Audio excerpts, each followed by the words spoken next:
જૈન વિદ્યાર્થી મિત્રો, હું જયેન્દ્રભાઈ પટેલ સરસ્વતી વિદ્યા મંડળ તેમજ અસારવા વિદ્યાલય તરફથી ઓનલાઈન શિક્ષણમાં આપનું સ્વાગત કરું છું। આજે આપણે ધોરણ 11 વિષય નામાના મૂળતત્વોમાં પ્રકરણ 9 ખાતા વહી ખતમની એ વિષયની ચર્ચા કરીશું। આ અગાઉના બે વિભાગમાં આપણે આમ નોંધ લખી એના ઉપરથી ખતવણી કરતા શીખી ગયા। હવે ખતવણી કર્યા બાદ ખાતાની બાકી કેવી રીતે શોધાય તેનો અભ્યાસ કરીશું। મિત્રો, મારી પાસે બોર્ડ નાનું પડે છે એટલે આમ નોંધ હું બોર્ડ ઉપર લખીશ નહીં, મૌખિક બોલીશ અને આમ નોંધ ઉપરથી ખતવણી કેવી રીતે થાય એ હું સમજાવીશ। અગાઉના વિડીયોમાં આપણે ખતવણી અને આમ નોંધ બંને બોર્ડ ઉપર લખી સમજાવ્યું હતું અને ખાતા પણ અહીંયા હું પૂરતા બનાવી શકું તેમ ન હોવાથી જે ખાતા અગત્યના છે તે મેં બનાવ્યા છે। પરીક્ષામાં પણ તમારે 3 થી 4 જ ખાતા બનાવવામાં આવશે, વધારે બનાવવામાં આવશે નહીં। તો મિત્રો, હવે આપણે દાખલાની શરૂઆત કરીએ। નીચે આપેલા વ્યવહારોને આધારે ધર્મેન્દ્રના ચોપડામાં આમ નોટ લખી ખાતા વહીમાં ખતવણી કરી દરેક ખાતાની બાકી શોધી નક્કી કરો કે કયા ખાતાની કઈ બાકી છે। બાકી શોધવાની અને આપણે બાકી પણ નક્કી કરવાની છે। તો મિત્રો, સૌપ્રથમ આપણે આમ નોટ લખીશું અને ત્યારબાદ એ વ્યવહારની ખતવણી કરીશું। દરેક વિદ્યાર્થી મિત્ર પોતાની નોટબુક્સ અને પુસ્તક ખુલ્લું રાખશે જેથી પૂરતી સમજ પડે। 2016 જુલાઈએ ₹80,000 રોકડા અને 20,000 નું ફર્નિચર લાવી ધંધો શરૂ કર્યો। 2016 જુલાઈ 2016 જુલાઈ 1। હવે આમનો લખીએ તો રોકડ ખાતે ઉધાર 80,000, ફર્નિચર ખાતે ઉધાર 20,000, તે મૂડી ખાતે જમા 1 લાખ। તો રોકડ ખાતે ઉધાર, અહીંયા રોકડ ખાતાની ઉધાર બાજુ 80,000, વિગતમાં લખીશું મૂડી ખાતે। એવી રીતે ફર્નિચર ખાતાની ઉધાર બાજુ 20,000, વિગતમાં લખીશું મૂડી ખાતે, જે આપણે અગાઉ શીખી ગયા છે। મૂડી ખાતાની જમા બાજુ તારીખ જૂન જુલાઈ 1 2016, અહીંયા લખવાનું રોકડા લાવે રોકડ ખાતે 80,000, ફર્નિચર લાવે ફર્નિચર ખાતે જમા બાજુ 20,000। તો મિત્રો, પહેલા વ્યવહારની ખતવણી થઈ। બીજો વ્યવહાર, બેંકમાં 30,000 ભરી ખાતું ખોલાવ્યું। બેંક લેનાર થયો એટલે બેંક ખાતે ઉધાર, તે મૂડી ખાતે રોકડ ખાતે જમા। તો બેંકમાં ₹30,000 રોકડા ભર્યા તો રકમના ખાનામાં લખીશું 30,000, વિગતના ખાનામાં લખીશું રોકડા ભર્યા એટલે રોકડ ખાતે, તારીખ 2016 જુલાઈ 2। હવે રોકડના ખાતામાં જમાના રકમના ખાનામાં 30,000, અહીંયા લખીશું બેંક ખાતે 2016 જુલાઈ 2। તો આ વ્યવહારની ખતવણી થઈ। ત્રીજો વ્યવહાર, ત્રીજી તારીખ, મહેન્દ્ર પાસેથી 12,000 નો માલ 6% વેપારી વટાવે ખરીદ્યો અને તે પેટે 4,000 રોકડા ચૂકવ્યા। 6% વેપારી વટાવ, 12 6 12,000 ના 6% કેલ્ક્યુલેટરમાં ગણો તો 780 રૂપિયા। 12,000 નો માલ 12 6 થાય, સોરી 720 રૂપિયાનો વટાવ થયો એટલે માલની કિંમત થઈ 11,880 રૂપિયા। ફરીથી 12 × 6% કેલ્ક્યુલેટરમાં ગણો, 12 6 72, 720 બરાબર। અહીંયા આગળ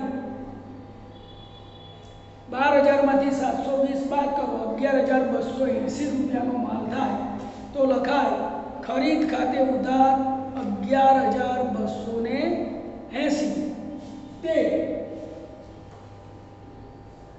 રોકડા આપે રોકડ ખાતે તો રોકડ ખાતાની જમા બાજુ રોકડ ખાતે જમા 4,000 અહીંયા લખવાનું ખરીદ ખાતે તારીખ આવશે 3 એપ્રિલ એવી રીતે મહેન્દ્રના ખાતે લખવાનું જમા બાજુ 2016 જુલાઈ 3 અહીંયા લખવાનું વિગતમાં ખરીદ ખાતે હવે 11,280 માંથી 4,000 આપ્યા એટલે 7,280 બાકી રહી તે રકમ અહીંયા લખો ખરીદ ખાતે ઉધાર 2016 જુલાઈ 3 અહીંયા લખવાના રોકડ ખાતે 4,000 રોકડા ચૂક્યા તે અને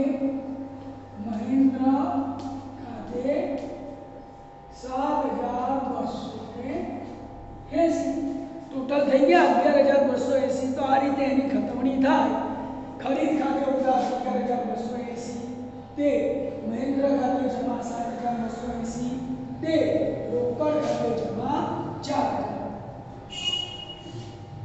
વ્યવહાર નંબર 5 નરેન્દ્રને 7,500 નો માલ 10% વેપારી વટાવે વેચ્યો નરેન્દ્રએ 2,000 રૂપિયા ચૂકવ્યા તો આપણે નરેન્દ્રને માલ વેચ્યો છે કેટલાનો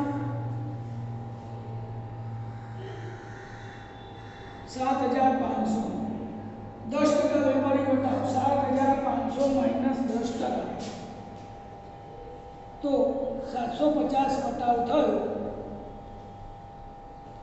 6750 નો માલ આપણે વેચ્યો તો વેચાણ ખાતે જમા થાય 6,750 રોકડા મળ્યા રોકડ ખાતે ઉધાર બાકી રહ્યા તે નરેન્દ્ર ખાતે ઉધાર તો રોકડ ખાતાની ઉધાર બાજુ 2,000 આપણને મળે છે માટે રોકડ ખાતે ઉધાર 2,000 લખવાનું અહીંયા વેચાણ ખાતે તારીખની અંદર આવશે 5મી જુલાઈ હવે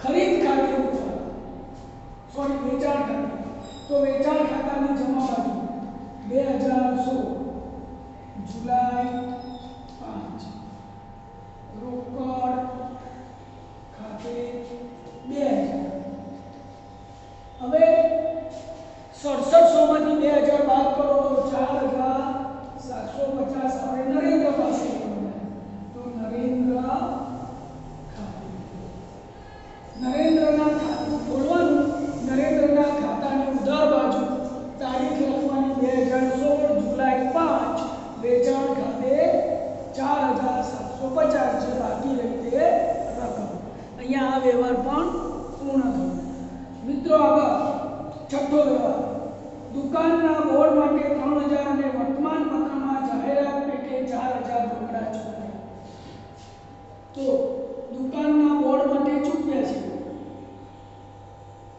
તે ડેડ સ્ટોક ખાતે પણ લઈ શકાય અને પરચુરણ ખર્ચ ખાતે પણ લઈ શકાય અને ફર્નિચર ખાતે પણ લઈ શકાય તો દુકાનનું બોર્ડ આપણે ફર્નિચર ગણીએ તો ફર્નિચર ખાતે ઉધાર કેટલા રૂપિયા ચૂકવ્યા છે આપણે 3,000 દુકાનનું બોર્ડ ધંધાનું ફર્નિચર કહેવાય અહીંયા લખો રોકડા ચૂકવ્યા છે એટલે રોકડ ખાતે અને તારીખના ખાનામાં 6 અહીંયા રોકડ ખાતાની જમા બાજુ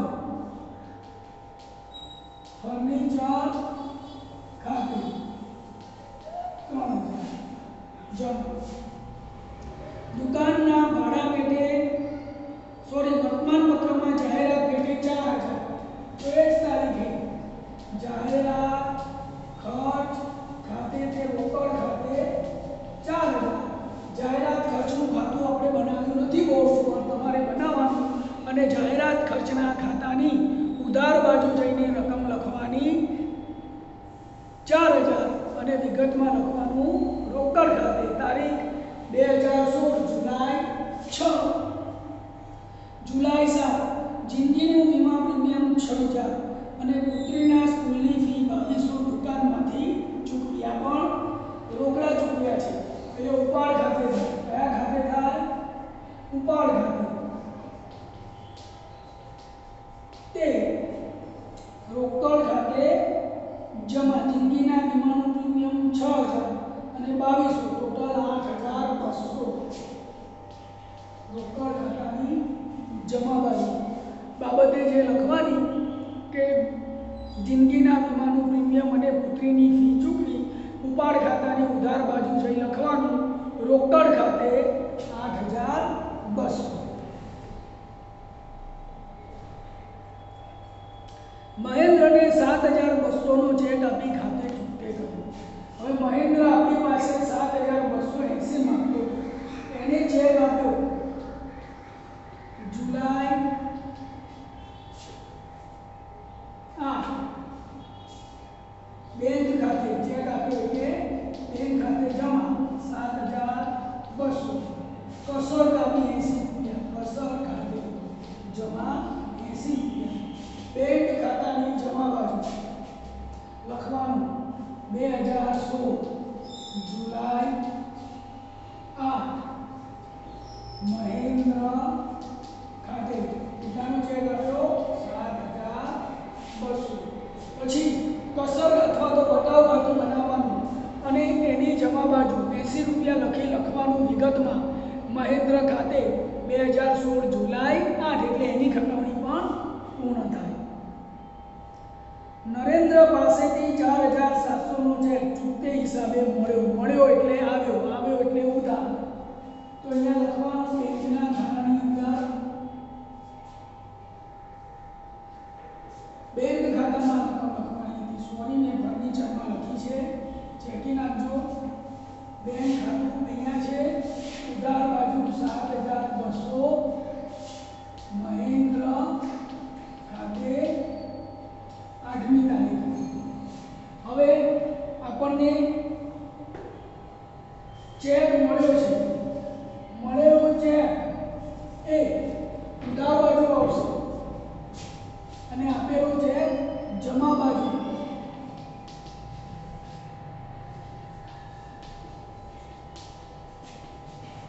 મહેન્દ્ર ખાતે 7200. ફરીથી મહેન્દ્ર ખાતે ઉધાર 7200 તે બેંક ખાતે જમા 7200. 80 રૂપિયા મહેન્દ્ર ખાતે ઉધાર 80 તે કસર ખાતે જમા 80. કસર ખાતાની જમા બાજુ 80 લખવાનું. હવે આપણને નરેન્દ્રએ ચેક આપ્યો કેટલાનો? 4700 નો. તો અહીંયા લખવાનું 9મી તારીખ નરેન્દ્ર ખાતે 4700. આપણે નરેન્દ્ર પાસે માંગતા હતા 4750 જે આપણે અહીંયા ખરીદીમાં લખેલા છે. ખરીદ ખાતામાં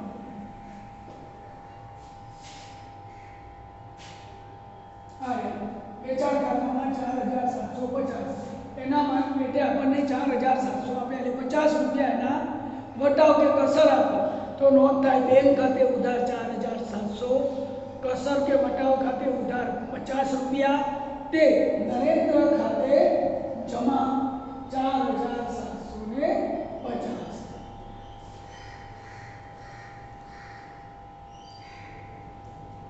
સુરેન્દ્ર હાર્ડવેર પાસેથી 5000 નું ફર્નિચર ખરીદ્યું. જે પેટે 3000 નો ચેક અને 2000 રોકડા આપ્યા. તો ફર્નિચર ખાતે ઉધાર 5000. ફર્નિચર ખાતાની ઉધાર તારીખ 11 લખવાનું રોકડ ખાતે એ જ તારીખે બેંક ખાતે કેટલા રૂપિયા રોકડા ચૂકવ્યા? 2000 અને 3000 ચેક આપ્યો. રોકડ ખાતાની જમા બાજુ ફર્નિચર ખાતે રોકડા ચૂકવેલી રકમ છે 2000. તો એ લખવાના 2000 અને અહીંયા લખવાનું ફર્નિચર ખાતે 11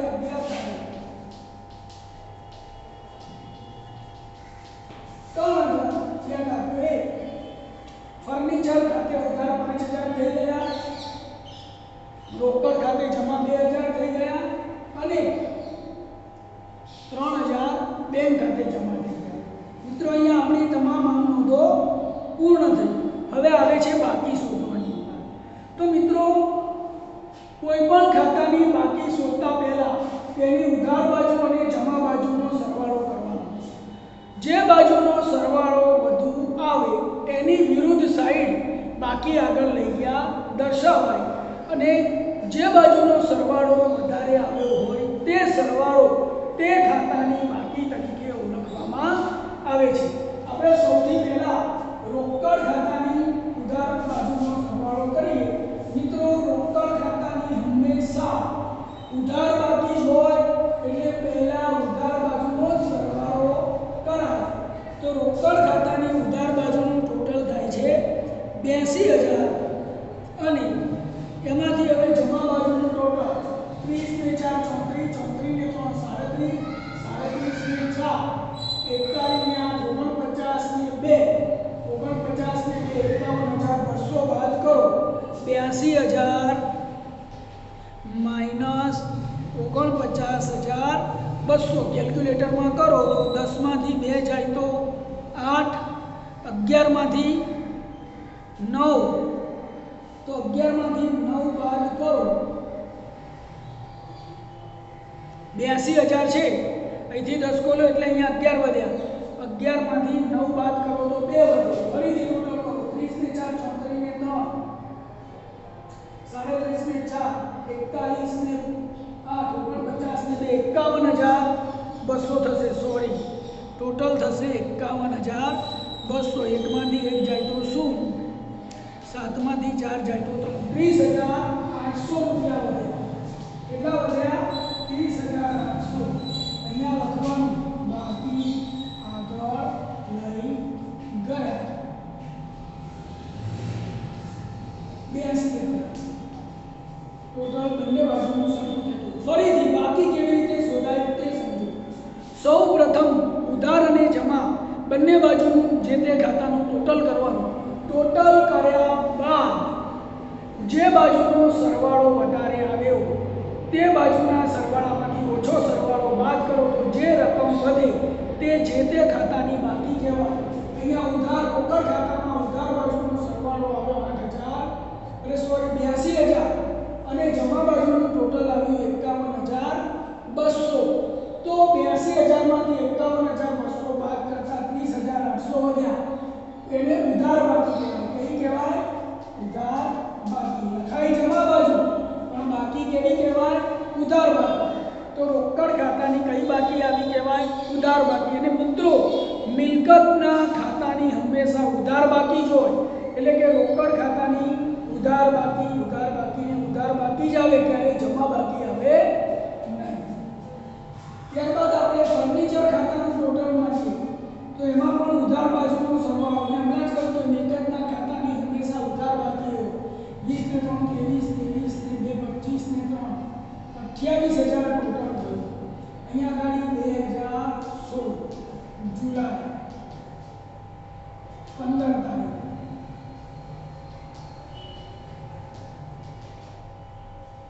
અહીંયા જમા બાજુ ફર્નિચર ખાતાની કોઈ રકમ છે નહીં.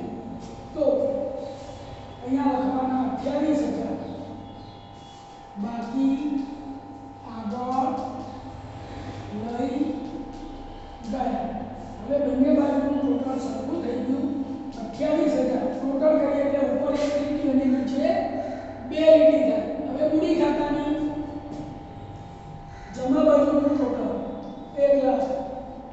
મિત્રો મૂડી ખાતાની હંમેશા જમા બાકી આવે. અહીંયા જમા બાજુનો સરવાળો વધારે છે, ઉધાર બાજુ કોઈ સરવાળો નથી.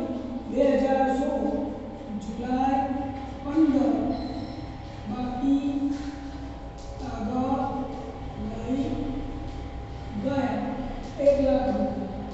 અહીંયા કોઈ રકમ બાદ કરવાની નથી એટલે આપણે દર્શાવી નથી.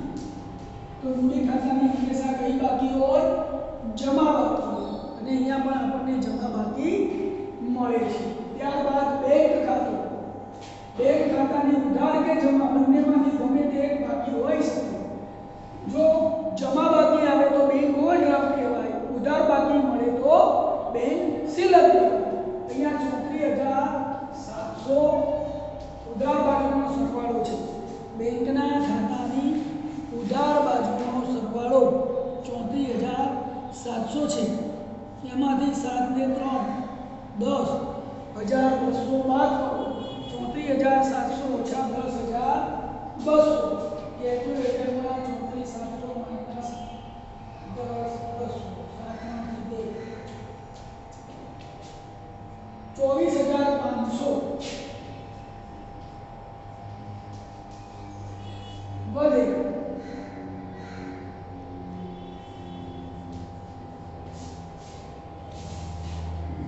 બાકી આગળ લઈ ગયા। બેંક ખાતાની ઉધાર બાકી આવી 24,500। ત્યારબાદ ખરીદ ખાતું, તો ખરીદ ખાતાનું ટોટલ 7 ને 4 11,280 ઉધાર બાજુ છે, જમા બાજુ કોઈ ટોટલ છે નહીં।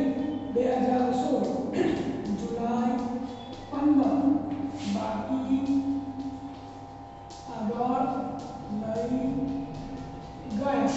ખરીદ ખાતાની 11,280 ઉધાર બાકી આવી।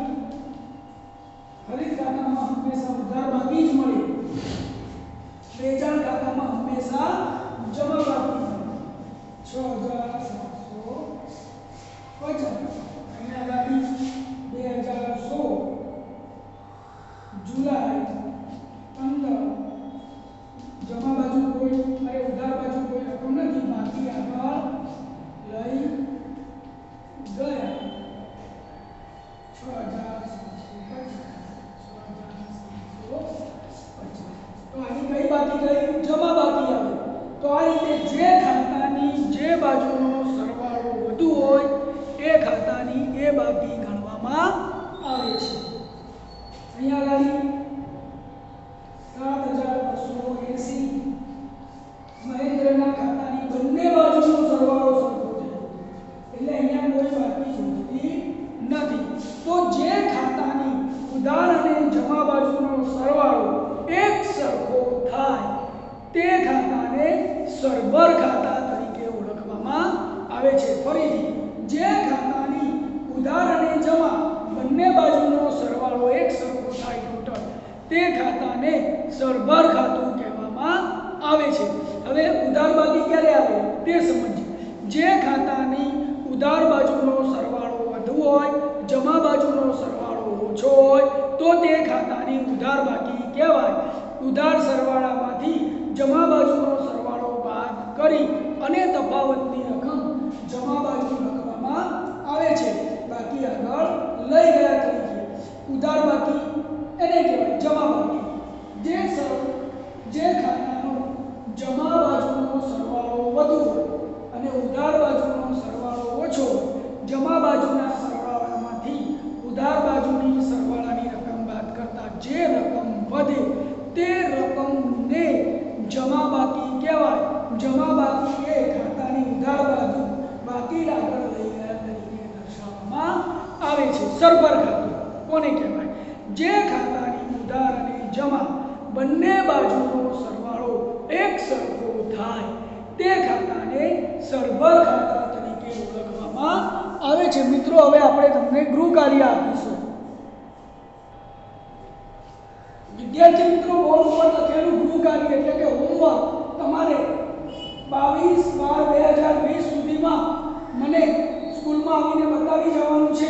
હોમવર્કમાં સ્વાધ્યાય 9 ક્વેશ્ચન નંબર 14, 15 અને પુસ્તકના સ્વાધ્યાયનો પ્રશ્ન 4, એ સિવાય જમા બાકી કોને કહેવાય, ઉધાર બાકી કોને કહેવાય, સરભર ખાતું કોને કહેવાય એ લખીને તમારે મને બતાવી જવાનું છે। મિત્રો, હોમવર્ક કરવું ફરજિયાત છે। જો તમે હોમવર્ક નહીં કરો તો તમને એ ગણતરી કરતા આવડશે